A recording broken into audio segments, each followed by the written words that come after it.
तो हमारा आज का टॉपिक है डबल स्लिट डिफ्रैक्शन। कल तक हमने एक सिंगल स्लिट से डिफ्रैक्शन देखा था। आज डबल स्लिट लगा दें तब किस तरह से डिफ्रैक्शन पैटर्न मिलता है, और साथ के साथ एब्सेंट ऑर्डर, इसको हम डिस्कस करेंगे। तो अब तक हमने सिंगल स्लिट से मिलने वाली जो डिफ्रैक्टेड लाइट है उसका रिजल्टेंट एम्पलीट्यूड और रिजल्टेंट इंटेंसिटी ये कैलकुलेट कर लिए थे। आज double slit experiment means, double slit का मतलब टू सिंगल स्लिट। हमने दो सिंगल स्लिट को लगाया और तब फिर हम देखेंगे कि किस तरह से डिफ्रैक्शन पैटर्न डेवलप होगा। ये हम इसका रे डायग्राम यहाँ पर बना सकते हैं। ये A B and C D दो सिंगल स्लिट है। इस पर हमने कन्वर्जिंग लेंस की हेल्प से सोर्स से आने वाली लाइट को पैरेलल डाला, जो इनके मिड पॉइंट S1 और S2 से पास हो रही है। ए बी की विड्थ ई है, बी सी एक ऑब्स्टेकल है जिसकी की विड्थ डी है। तो इस तरह से अगर हम कैलकुलेट करें S1 और S2 के बीच की डिस्टेंस, तो ये E/2 plus D plus E/2, इस तरह से E प्लस डी ये डिस्टेंस कैलकुलेट होकर आती है।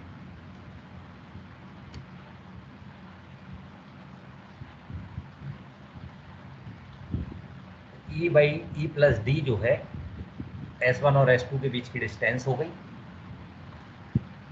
जो लाइट सीधी निकल गई उनको हमने O पॉइंट पर फोकस कर लिया, जैसा आपने सिंगल स्लिट में देखा था। ये सेंट्रल मैक्सिमा बनाएंगे, और जो लाइट थीटा एंगल से डिफ्रैक्ट हुई इसको हमने P पॉइंट पर फोकस कर लिया, जहाँ पर हमें इनका डिफ्रैक्शन पैटर्न देखने में मिलेगा।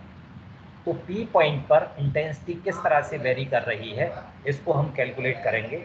तो इसको समझने के लिए आप ये देख सकते हैं कि अगर हम इन पॉइंट से निकलने वाली वेव्स की बात करें ए बी के बीच से, तो जो रिजल्टेंट वेव आएगी ए बी के बीच से निकल के, इसका एम्पलीट्यूड होगा ए साइन एल्फा ओवर एल्फा।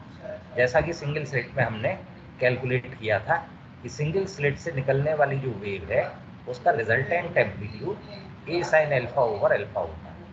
तो इसी तरह से जो दूसरी वेव है ये भी ए साइन एल्फा ओवर एल्फा की रिजल्टेंट एम्पलीट्यूड की होगी। तो हम जो है वेक्टर मॉडल से इन दोनों वेव्स, इन दोनों स्लिट से आने वाली वेव का P पॉइंट पर रिजल्टेंट एम्पलीट्यूड निकाल सकते हैं। तो देखिए, जो अगर हम देखें, ये सपोज हमारी ए ओ नाम दे दिया हमने इसे, ये ए साइन एल्फा ओवर एल्फा की वेव एक स्लिट से आ रही है। सपोज ए बी स्लिट से ये वेव निकल कर आ रही है ए साइन एल्फा ओवर एल्फा, और ये दूसरी वेव हमारी आ रही है सपोज सी डी स्लिट से, इसका भी एम्पलीट्यूड ए साइन एल्फा ओवर एल्फा है। इनके बीच में फेज डिफरेंस हमें कैलकुलेट करना है पहले। तो फेज डिफरेंस कैलकुलेट करने के लिए हमें क्या करना पड़ेगा, इन दोनों वेव के बीच में पाथ डिफरेंस कैलकुलेट करना पड़ेगा। तो इसका पाथ डिफरेंस कैलकुलेट करने के लिए हमने क्या किया कि S1 पॉइंट से एक नॉर्मल ड्रॉ किया इस DP रे के ऊपर, जो सपोज K पॉइंट पे कट कर रहा है। तो ये एंगल थीटा है तो ये एंगल भी थीटा होगा। तो इस तरह से इन दोनों रे के बीच में, मीन्स AP और DP, इन दोनों रे के बीच में जो पाथ डिफरेंस बनेगा वो बनेगा S2K, means S2K equals to हो गया E plus d sine theta. S1 S2 sine theta बनेगा, S1 S2 की डिस्टेंस है E प्लस डी, तो E plus d sine theta, ये इनके बीच का जो है डिस्टेंस, वो पाथ डिफरेंस बनेगा। तो करस्पॉन्डिंग फेज डिफरेंस कितना हो गया, जैसा हम जानते हैं कि 2 pi over lambda into path difference होता है। तो 2 pi over lambda E plus d sine theta, इतना जो है करस्पॉन्डिंग फेज डिफरेंस बनेगा इन दोनों रे के बीच में।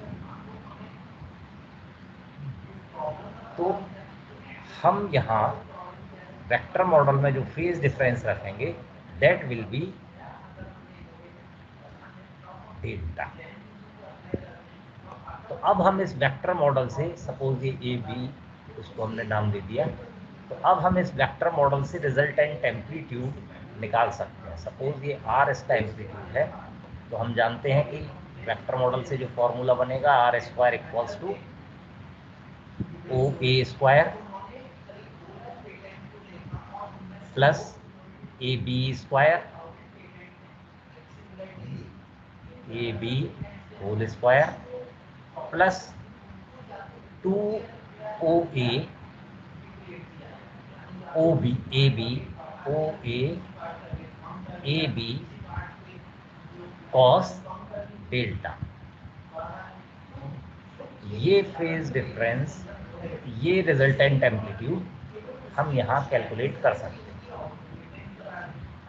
तो OA की वैल्यू कितनी है हमारे पास, ए साइन एल्फा ओवर एल्फा, तो ये वैल्यू हमने रख दी यहाँ a sine alpha over alpha का होल स्क्वायर।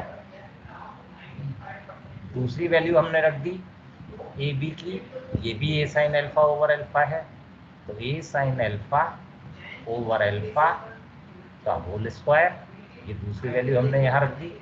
अब ये दोनों वैल्यू यहाँ रख दी हमने, means a sine alpha over alpha sine alpha over alpha into 2 रह गया, 2 और आएगा यहाँ, a sine alpha over alpha into a sine alpha over alpha sine alpha over alpha into cos delta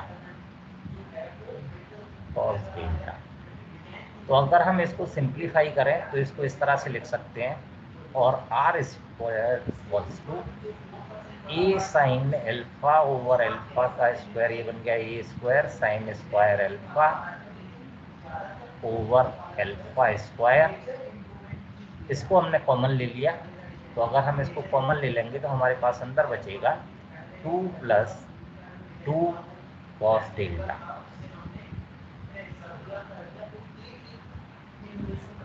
और सिंप्लीफाई इसको हम कर सकते हैं,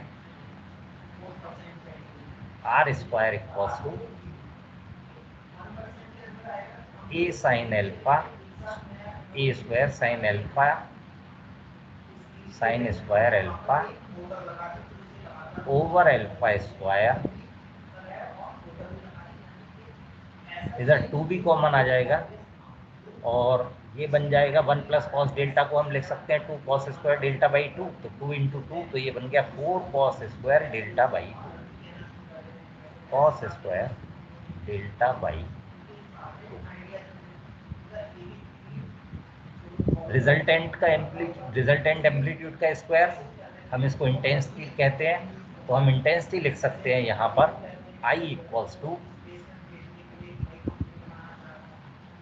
R square equals to 4A square sine square alpha over alpha square अब into, यहाँ हम एक नया टर्म इंट्रोड्यूस कर रहे हैं बीटा, तो कॉस स्क्वायर बीटा।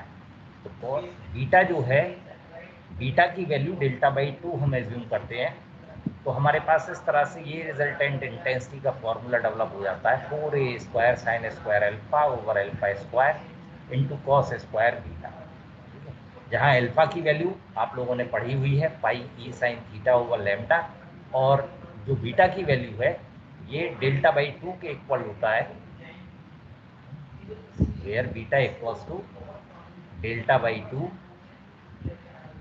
और डेल्टा की वैल्यू आपने निकाली थी 2 pi e sine e plus d sine theta upon lambda, तो 2 से 2 कैंसिल हो गया, तो बीटा की वैल्यू आ गई pi e plus d sine theta over lambda.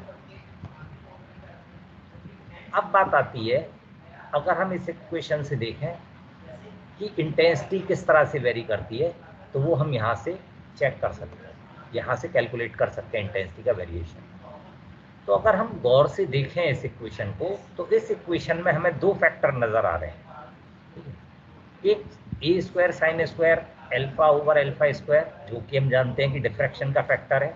एक दूसरा फैक्टर और यहाँ हमें दिख रहा है कॉस स्क्वायर बीटा। ये जो फैक्टर है कॉस स्क्वायर बीटा, ये इंटरफ्रेंस का फैक्टर है। क्योंकि अगर हम देखें अपना फिगर, तो इस फिगर में आप देख रहे हैं कि ये जो S1 और S2 जो स्लिट के सेंटर पॉइंट है, ये स्लिट भी एक दूसरे के काफ़ी करीब है, मीन्स सस्टेन्ड इंटरफ्रेंस की कंडीशन सेटिस्फाई करती हैं। तो यहाँ पर स्लिट की वजह से पी पॉइंट पर डिफ्रैक्शन पैटर्न तो हो ही रहा है, साथ के साथ इंटरफ्रेंस भी हो रहा है। तो इस तरह से जो कंबाइंड डिफ्रैक्शन पैटर्न मिलता है, वो कंबाइंड डिफ्रैक्शन पैटर्न, जो डिफ्रैक्शन पैटर्न मिलता है रिजल्टेंट, वो कंबाइंड पैटर्न होता है इंटरफ्रेंस एंड डिफ्रैक्शन का। तो ये जो आप डॉटेड लाइन देख रहे हैं, ये इन एक्चुअल में डिफ्रैक्शन को डिनोट करती है। वहीं जो सॉलिड कर्व्स जो आप देख रहे हैं, ये इंटरफ्रेंस पैटर्न है। तो इन एक्चुअल में डबल स्लिट डिफ्रैक्शन में जो रिजल्टेंट पैटर्न मिलता है, यहाँ पर भी आप देख सकते हैं, देखिए सिंगल स्लिट की वजह से इतना आपने पहले निकाला था, और डबल स्लिट की वजह से आप देख रहे हैं ये बीच में किंग्स आ रहे हैं, मीन्स ये इंटरफ्रेंस है। तो डबल स्लिट डिफ्रैक्शन में जो कंबाइंड पैटर्न मिलता है, जो रिजल्टेंट पैटर्न मिलता है, वो कंबाइंड इफेक्ट होता है इंटरफ्रेंस एंड डिफ्रैक्शन। तो हम उसे यहाँ पर हम उसी को स्टडी करेंगे कि कहाँ पर हमारा जो है वो इंटरफ्रेंस हो रहा है, कहाँ पर हमारा डिफ्रैक्शन। तो रिजल्टेंट इंटेंसिटी किस तरह से वेरी कर रही है, उसका वेरिएशन हम इस इक्वेशन की हेल्प से निकालेंगे। तो चलिए देखते हैं कहाँ पर मिनिमा मिलता है, कहाँ पर मैक्सिमा मिलता है। मिनिमा वहाँ मिलेगा जहाँ पर इंटेंसिटी जीरो होगी, और इंटेंसिटी जीरो कहाँ पर होगी, ये आप पहले भी कैलकुलेट कर चुके हैं, जहाँ पर साइन अल्फा की वैल्यू जीरो होगी। यानी आपको मिनिमा उसी जगह पर मिलेगा जहाँ पर आपको सिंगल स्लिट में या डिफ्रैक्शन पैटर्न में मिनिमा मिल रहा था। यानी E plus D E sine theta equals to plus minus M lambda पर आपको मिनिमा मिलेगा, जैसे सिंगल स्लिट में मिल रहा था। तो ये डिफ्रैक्शन का मिनिमा है, ये उसी जगह पर मिलेगा जहां पर पहले मिनिमा आपको मिल रहा था।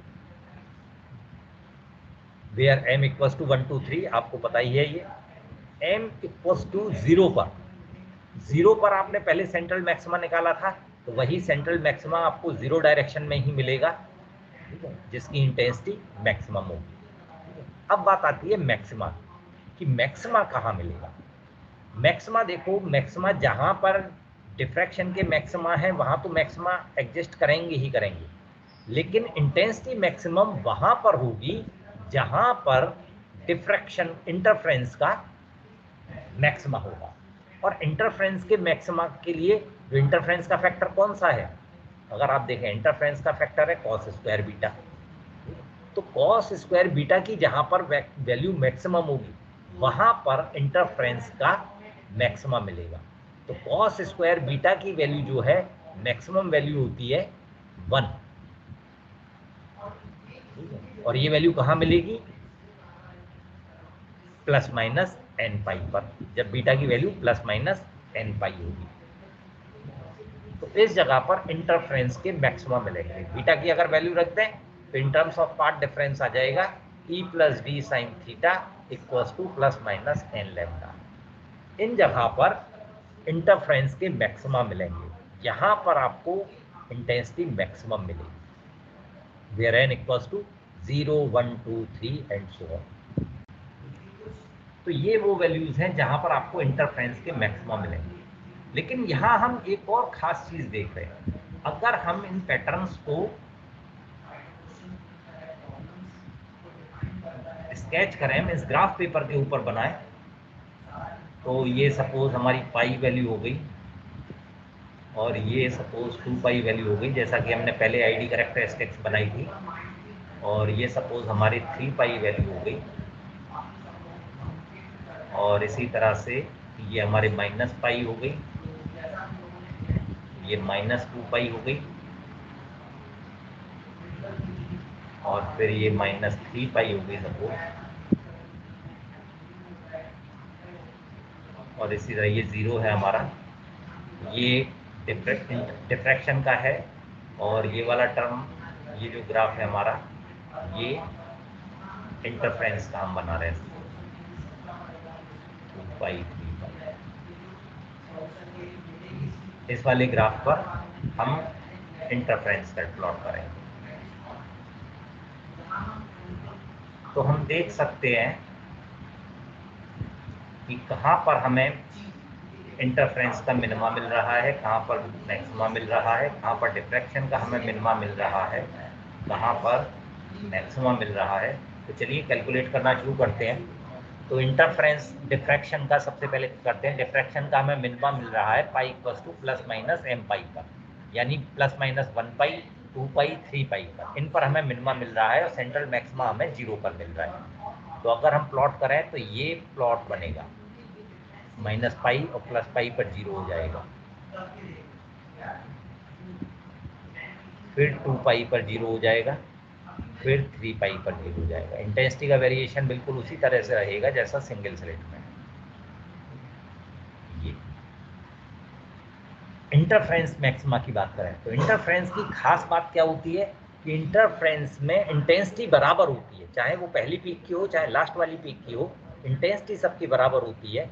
तो इसका मतलब यहाँ जो पीक बनेंगी वो इक्वल हाइट की बनेंगी। तो 0 रखें, अगर n की वैल्यू 0 रखें तो बीटा इक्वल्स टू 0, यानी इंटेंसिटी यहाँ मैक्सिमम सपोज ये 0 हो गई, फिर पाई बाई 2 पे 0 हो जाएगी वैल्यू। तो पाई बाई 2 पे ये 0 हो गई और पाई पे मैक्सिमा मिल रहा है। देखो 1 रखते ही पाई पर मैक्सिमा मिलेगा, ये मैक्सिमा की कंडीशन है। तो 1 रखें तो beta equals to plus minus 1 pi maxima मिलेगा, यानी ये पाई पर मैक्सिमा मिल गया। फिर पाई बाई 2 पर मिनिमा, फिर 2 पाई पर मैक्सिमा, फिर इस तरह से इंटरफ्रेंस पैटर्न मिलेगा। तो इंटरेस्टिंग चीज़ क्या देखने में मिल रही है, अगर आप यहाँ देखें तो जो कुछ वैल्यूज़ ऐसी हैं जैसे पाई है, -2 पाई है, -3 पाई है, प्लस 2 पाई है, +3 पाई है, ये वैल्यूज़ ऐसी हैं अगर आप गौर से देखें कि यहाँ पर इंटरफ्रेंस का मैक्सिमा भी लाई कर रहा है और डिफ्रैक्शन का मिनिमा भी लाई कर रहा है।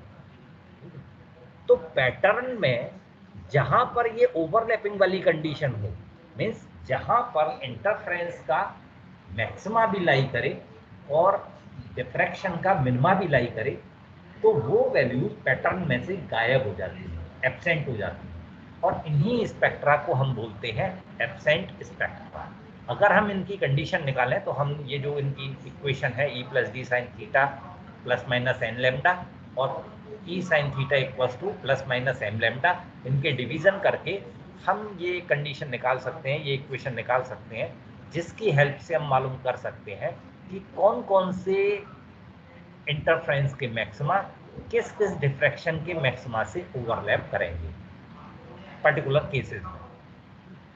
तो इन्हीं को हम बोलते हैं मिसिंग ऑर्डर या एब्सेंट ऑर्डर। तो ये हमारा जो है डबल स्लिट डिफ्रैक्शन है, जिसमें हम पूरे पैटर्न की स्टडी इन इक्वेशन की हेल्प से और मिसिंग ऑर्डर फाइंड आउट करते हैं। ठीक है।